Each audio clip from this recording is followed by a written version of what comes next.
БКС в момента. А можеше да бъде пълна залата. Сам съм.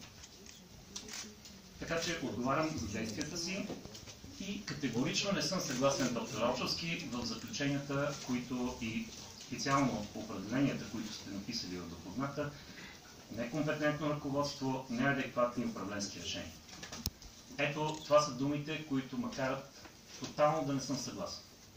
Иначе, и двете страни имат достатъчно забележки, достатъчно пропуски. Аз съм си написал тук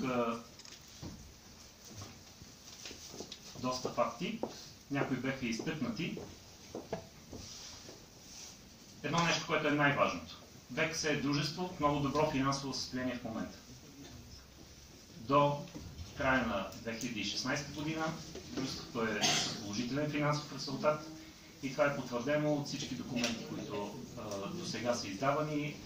Тази година 3 пъти ни правят одит. Включително последния одит беше по време на кампанията с снега. Ние се разправяхме и с одитори. Така че, готовността за зимата. Беха представени план за действие за снегопочистване, утвърден от управителя, представен на общината. Преглед за наличната техника, каквато такава. Стара, амортизирана, но това не е нашата техника, беше готова за зимата. Сключени договори с арендатори, 17 броя, още месец октомври. Набавени достатъчно количество сол, пясък и други. 330 тона сол, това е солта, която е изхарчена в втората половина на миналата година, така че имаше достатъчно количество такива материали. Не съм съгласен с господин Ганицовски, че са били само за 2-3 дена. От страна на общината, да, заварим и господин кмете, зимата без договор с общината. Процедурата беше зациклила поради, бих казал, вашите искания да БКС да работи на цени по-ниски от 2013 година. Това е факт. БКС беше принудено да работи с печалба, заложена в калкулациите 4%, и в договора, който ми беше представен в последния момент, вече на 24 януари утвърден и така нататък, пишеше, че БКС трябва да преведе в общината 3% гаранция в кеш. Ние не сме печатница за пари. Това са условията. Неясни. Но въпреки това, моето разбиране е винаги било, че БКС трябва да бъде дясната ръка на ръководството на общината. И аз винаги съм се стремял това да съм изпълнявал във всяко едно отношение. Четвъртокласната мрежа. Скъсани отношения с предишния изпълнител. Тотално разлив там. Никой не иска да се яви на участие в процедурата. Правен опит от емисари на общината за обикаляне около арендатори по селата, които да опитат да направят нещо обединение или така нататък. Никакъв тотален провал в това нещо. Защо? Защото бизнес се прави с вяра и доверие между страните. Не се прави с бухалки и не се прави с заплахи, включително и към общински съветници. Това ме накара, моето разбиране, че БКС трябва да е в услуга на общината, да поема още 96 км от общинска пътна мрежа, селска пътна мрежа, така наречената четвъртокласна. Само и само да спасявам положението по някакъв начин, за да не остане общината непочистена.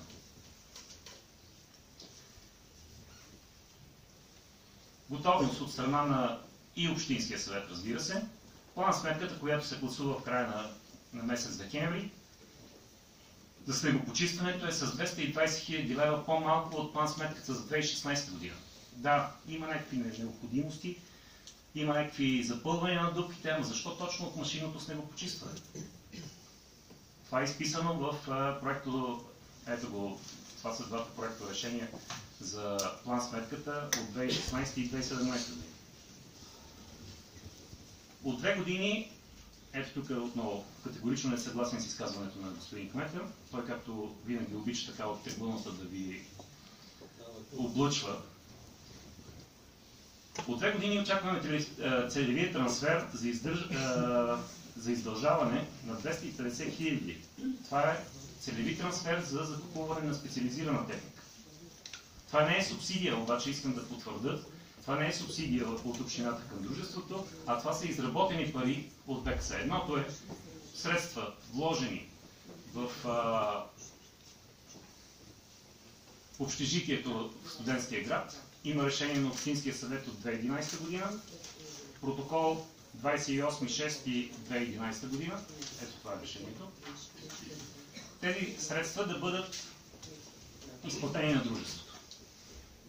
С споразумение във времето, това са 82 142 лева, които трябваше да бъдат целево обновена техника или закупване на някаква специализирана техника в дружеството. След това, не съм съгласен, че ръсенето на града в 2014 година е било възложено от фирмите изпълнители. Не, господин Кметов. Беше възложено от вашия предшественик, с което част от това ръсене е заплатено от община Враца по надлежно издадени фактури през цялото време и поради някакви споразумения между предишното ръководство и фирмите изпълнители, те трябваше да поемат друга част от това ръсене. Факт, че това не се случи и 2015 година БКС издаде фактура на община Враца, 6 месец 2015 година, с което тая фактура е приета в община Враца, БКС е осчетоводена. Знаете, когато се осчетоводи фактура, тя става задължение. Платили сме си ДДС-то по тая фактура и даже, господин Кмете, да назначите и ликвидатор в това дружество, той ликвидатор трябва по съдебен път да си поиска това взимане от общината. Така че от тези пари не може да се избяга.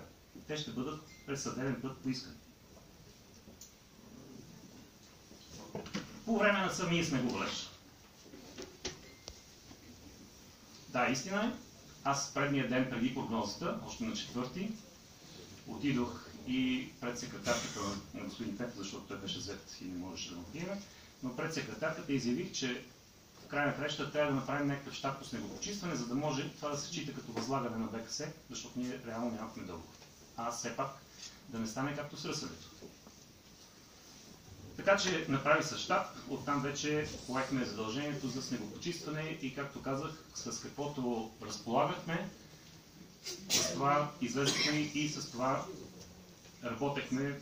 Въпреки всичко постигнахме добро ниво на снегопочистването и създадохме обстановка, че в града нямаше нито за секунда недостиг на сол, недостиг на пясък и спиране на градския транспорт. Тук са хората от тролейте, нека кажат, имало ли е случай да не е възможност да осъществява транспортната дейност.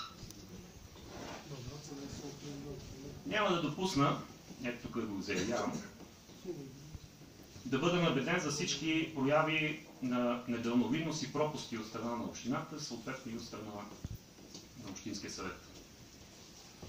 Не може този, който се е надгърбил да издърпва каруцата от калта, хората от каручката да го замерват с кал. Това мисля, че е нередно и недопустимо.